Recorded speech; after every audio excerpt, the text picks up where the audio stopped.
कम वक्त में जिस पीस टॉक का बेनतीजा अंत हुआ उसके पीछे वैसे तो कई वजह हैं, लेकिन एक वजह सबसे बड़ी है ईरान का परमाणु कार्यक्रम। यहां ईरान ने साफ इनकार किया है और वो अपने न्यूक्लियर प्रोग्राम के साथ किसी तरह का कोई समझौता नहीं करेगा। यही वजह है कि इसके बाद आने वाले घंटे एक बहुत बड़े खतरे की तरफ इशारा कर रहे हैं, क्योंकि अमेरिका जो नहीं चाहता वही ईरान बेधड़क कर रहा है।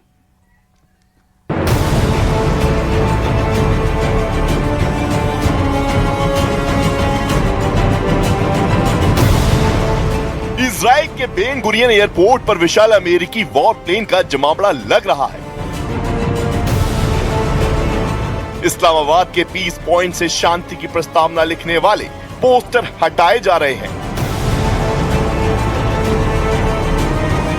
हालांकि सुरक्षा व्यवस्था अभी भी हाई अलर्ट पर बनी हुई है। संवेदनशील इलाकों में अतिरिक्त फोर्स तैनात कर दी गई है। एयरबेस और बॉर्डर क्षेत्रों की निगरानी तेज कर दी गई है।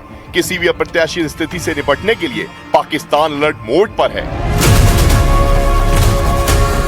खुद अमेरिका के राष्ट्रपति डोनाल्ड ट्रंप मियामी में यूएफसी फाइट का मजा ले रहे थे, ठीक उस वक्त जब ईरान और अमेरिका के बीच इस्लामाबाद में चल रही बातचीत बेनतीजा खत्म हुई।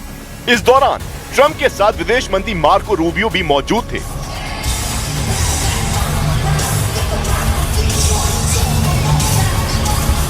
ये सब कुछ किसी इत्तेफाक का हिस्सा मत समझिए। ये ईरान में उस परमाणु कार्यक्रम का असर है जिसे लेकर अमेरिका और इजराइल लगातार सख्त रुख अपनाए हुए हैं। ईरान बार बार साफ कर चुका है कि वो अपने न्यूक्लियर प्रोग्राम से पीछे हटने वाला नहीं है और यही जिद टकराव को और खतरनाक बना रही है। The fact is that we need to see an affirmative commitment that they will not seek a nuclear weapon and they will not seek the tools that would enable them to quickly achieve a nuclear weapon. That is the core goal of the President of the United States, and that's what we've tried to achieve through these negotiations. Again, their nuclear program, such as it is, the enrichment facilities that they had before, they've been destroyed.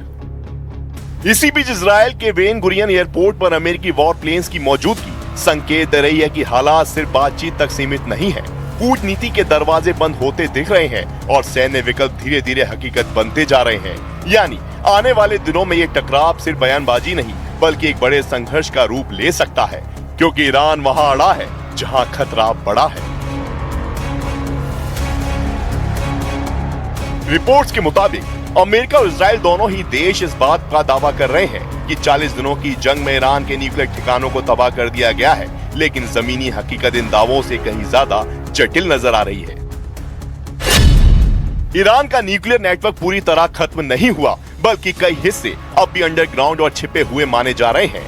IAEA यानी international atomic energy agency को भी कई संवेदनशील site तक पूरा success नहीं मिला है, जिससे असली स्थिति पर सस्पेंस बना हुआ है। यानी एक तरफ अमेरिका और इजराइल जीत का दावा कर रहे हैं, तो दूसरी तरफ ईरान अपने प्रोग्राम के जारी रहने की बात कह रहा है।